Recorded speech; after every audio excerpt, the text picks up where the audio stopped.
Oh, hi everyone. Hey, just in case you don't know, my name is Scott Roberts and I'm the pastor here at First Church of the Nazarene.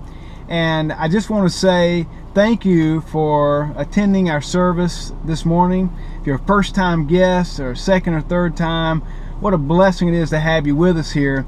But I wanted to share a few things with you. Since I couldn't be there in person, and you know it's really impossible to be at two places at once, I thought, well, maybe I could do a video lesson for us this morning. Let's see how it turns out.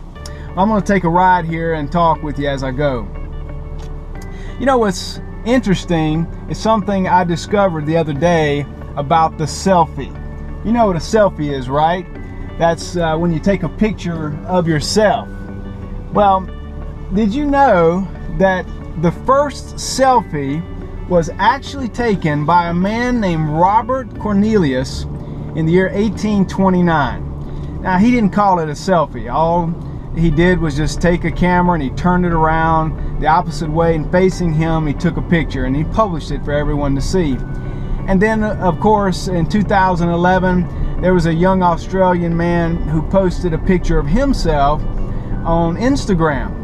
And ever since then, and he had called it a selfie at that point. It had never been called a selfie, even though there had been a lot of pictures taken by people of themselves. But he called it a selfie for the first time. And since then, the selfie has been the rave of our culture today.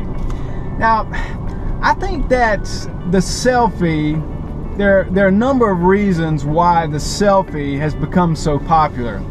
One of the reasons I believe the selfie is so popular is because it solves a problem for us. You know, that age-old problem of how can I be in the picture and take the picture at the same time? Or who's going to take the picture when everybody wants to be in it?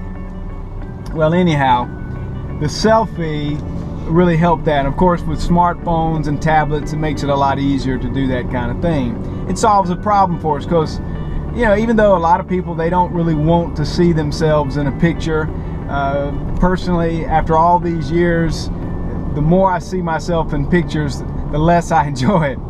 But we want to remember ourselves and the experience that we had with our family and friends, or in some unique moment in life, maybe a place that we're only passing through, we only go to it one time, and we just want to remember, what did it look like, or what did it feel like, and what was on our mind, or what was the expression on our face. We want to be able to remember that whole experience, and so the selfie helps with that. But honestly, I think there's a more important reason why the selfie has become so popular in our culture today. And it's really very simple. In our culture today, people are really into themselves. I mean, wouldn't you agree? I mean, you see all these pictures on Facebook or Instagram or Twitter of not people necessarily with the background of the Statue of Liberty or the Leaning Tower of Pisa, but or pictures that have family and friends. But we see so many selfies of people standing in front of a mirror with a camera, and they're looking at themselves, and they show that picture to the whole world. And I'm not downing you if you're doing that. That's not what this is about. But it's just a reminder that we really are into ourselves sometimes. And I'm one of those as well. I mean, I like to look in the mirror. I like to make sure I'm presentable to the world. I like to make sure that the world is seeing something of me that I want them to see. The problem is when that becomes my compulsion, and honestly, I find that I have this attitude more often than I want to have. And you know, but God didn't create us this way. As a matter of fact, when you think about it, we were created very differently than the way the selfie portrays us. You know, on the outside, we actually have two eyes that only view things away from us. And I believe God intended that to be that way. I believe God intended that we spend our time and energy and and everything else, in thinking about the world around us, in thinking about God who is out in the world, as well as thinking about the people in our world, and especially those who are closest to us.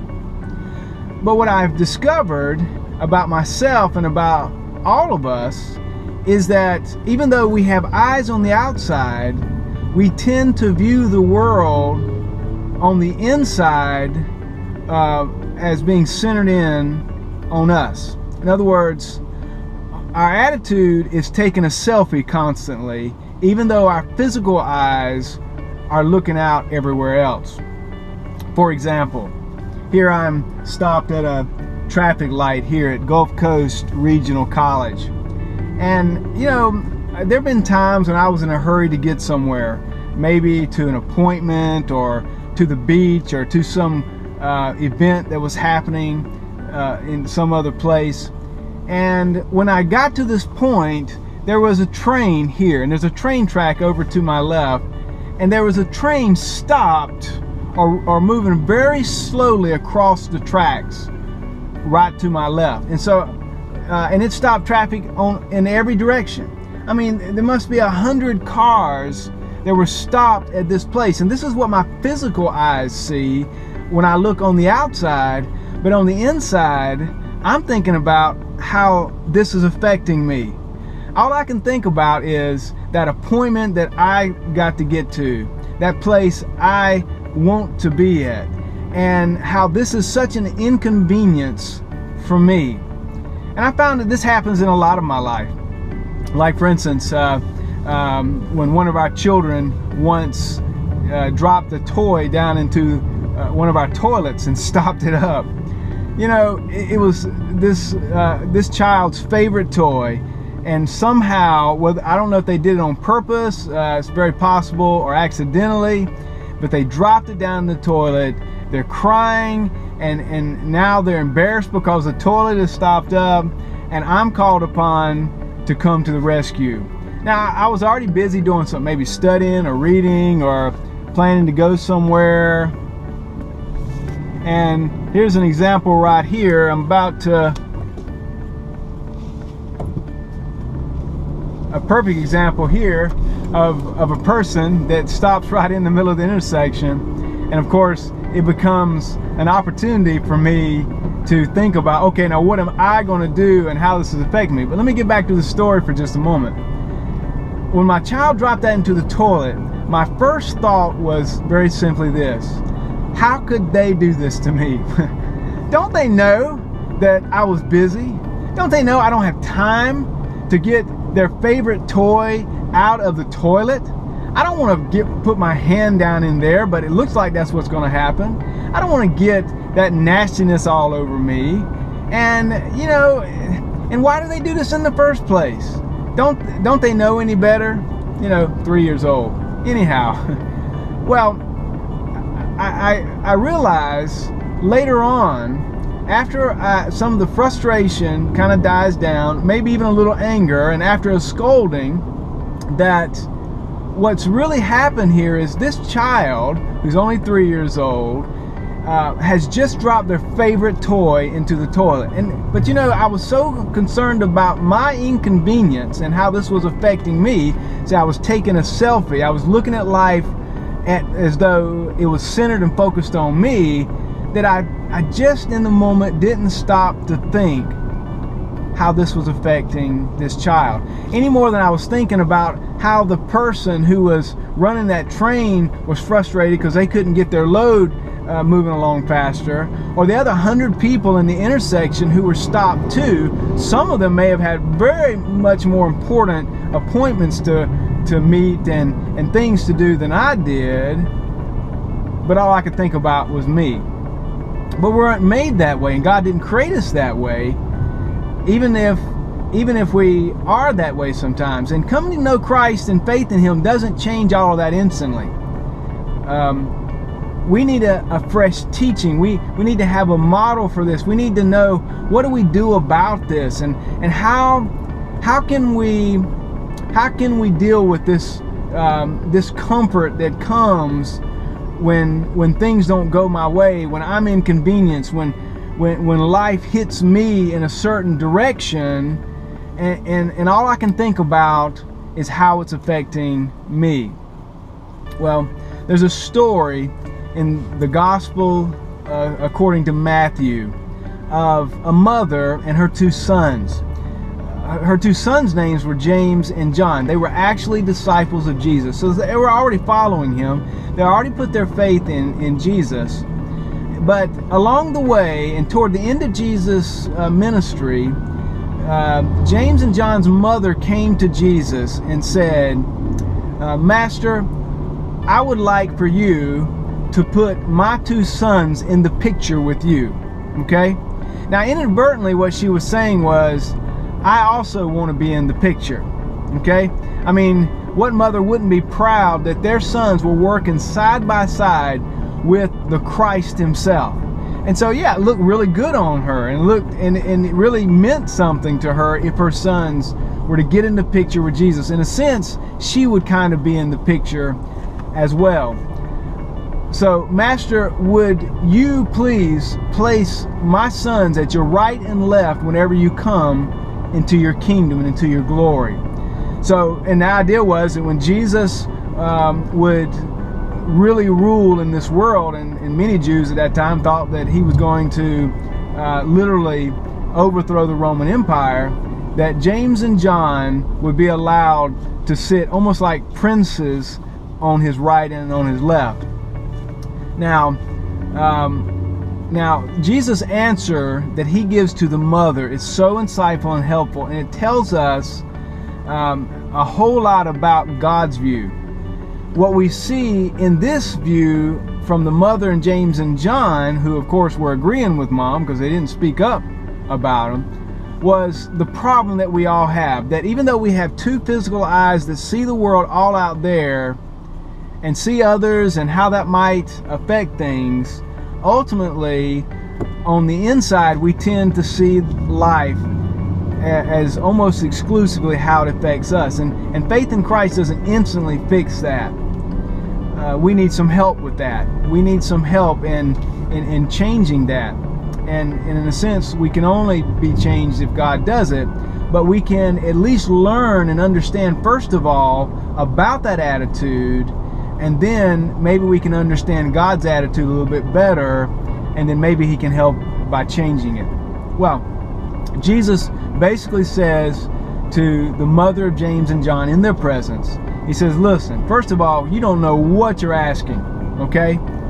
And he asks a question, do you guys really think that you can drink the cup that I'm about to drink? And what Jesus was talking about was the crucifixion.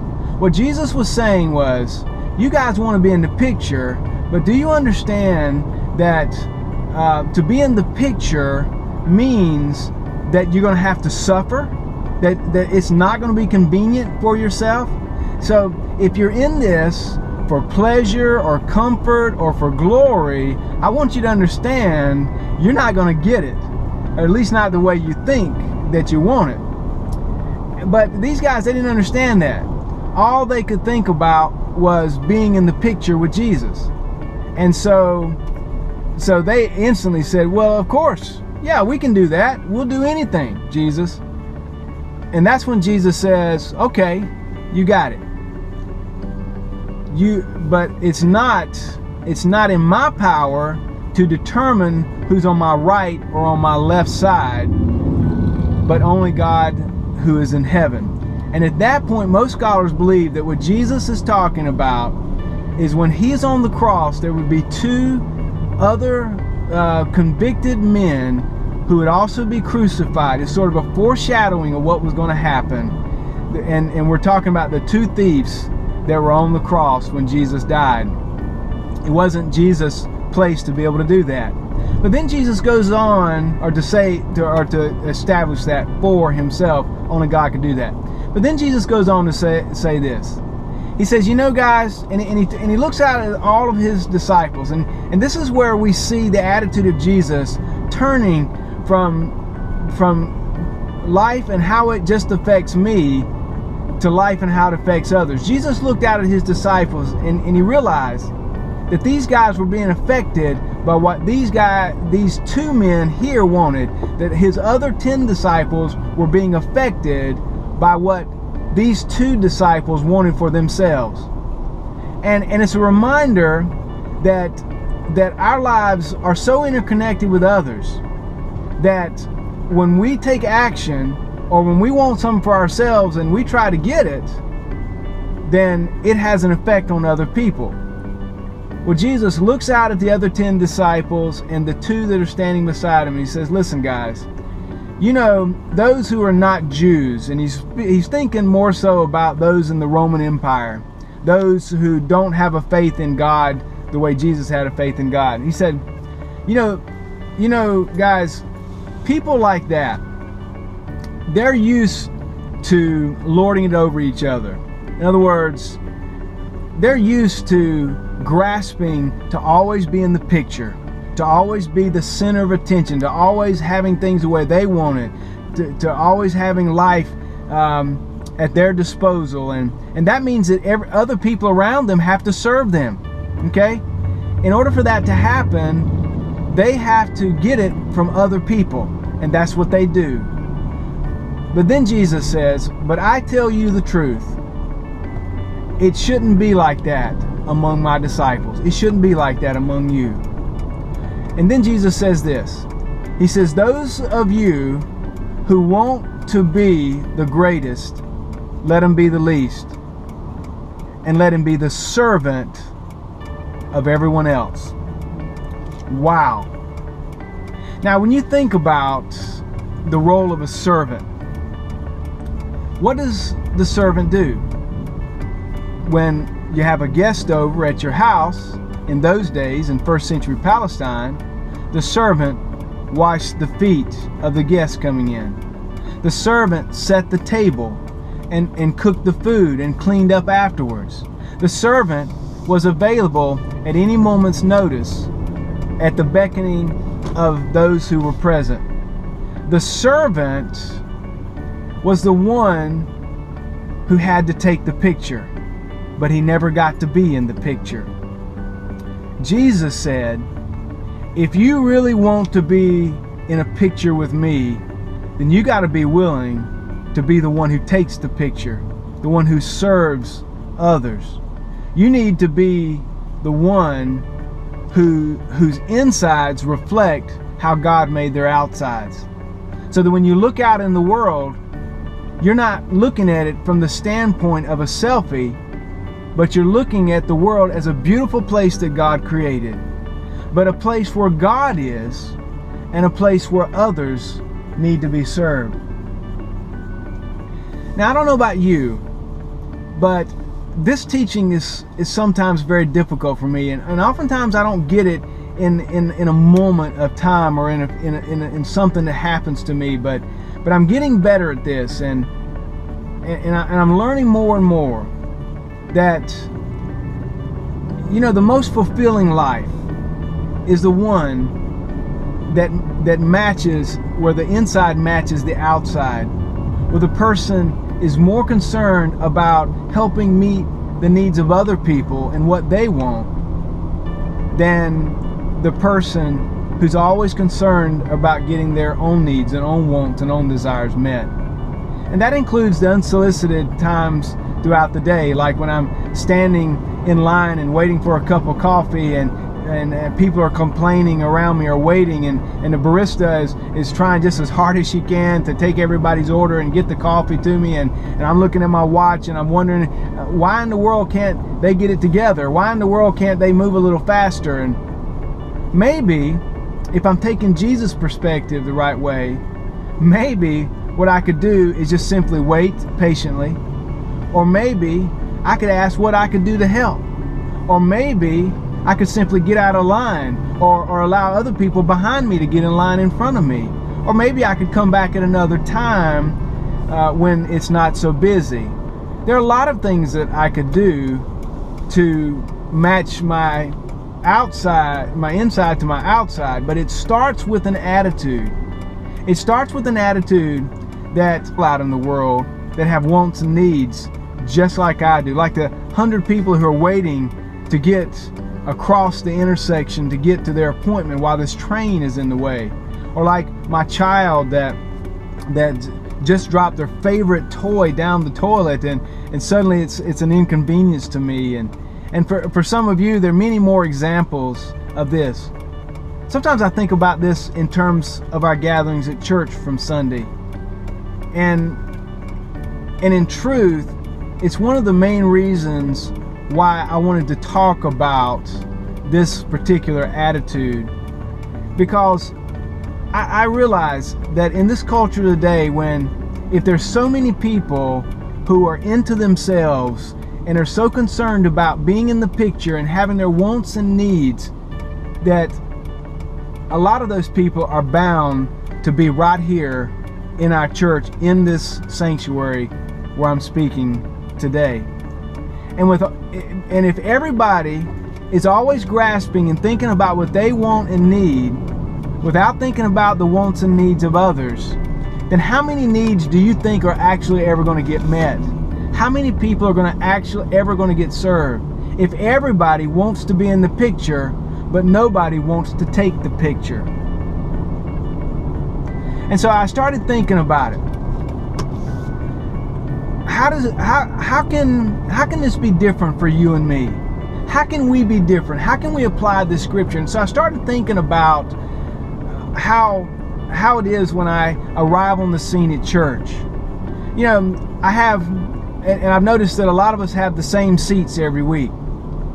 I notice we come in the same way. We give the same kinds of greetings. We go to the same place. We have certain routines. Maybe first thing you do is go to the bathroom, or maybe you go over to the refreshment stand, or maybe you go to your class, your Sunday class, and you drop your Bible off and you come back to talk to someone, or maybe you go and do that in the sanctuary. But what if instead of doing any of those things, what if instead that as you pull into the parking lot, you begin to match your insides to your outsides and begin to first of all think about God present on our campus and in our church. And in that, as you're praising Him and thanking Him, then begin to think about, what about all the people that are all around me?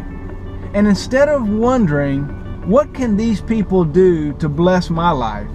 What can they do to make my life more comfortable, more convenient, more pleasurable, and a more enjoyable experience from week to week? What if I made it my mission to match my inside and outside by taking the attitude that I'm going to go out of my way to help meet a need in somebody else's life for a change, and to begin to practice this?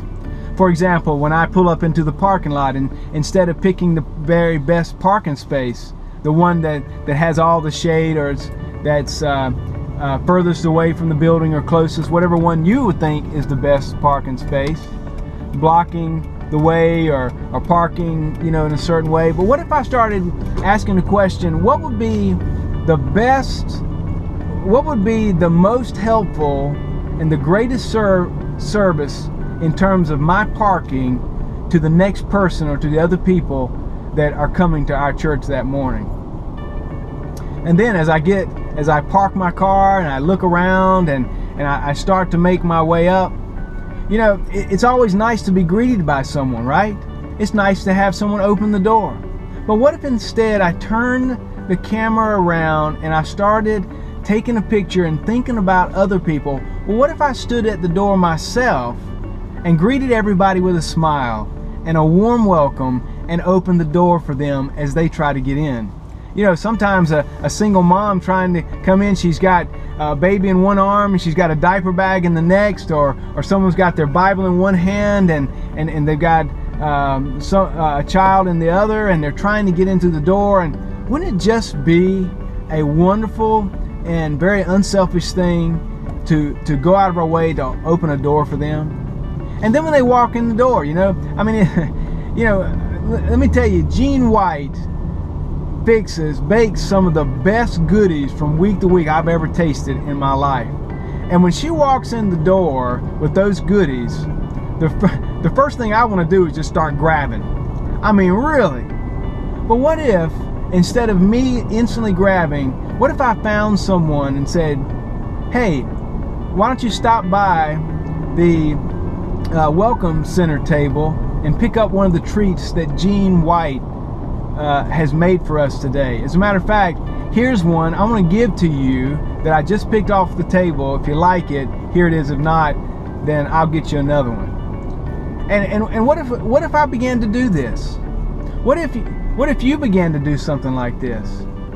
What if we began to see that we have certain roles and that need to be played in the church, like for our child care, our daycare.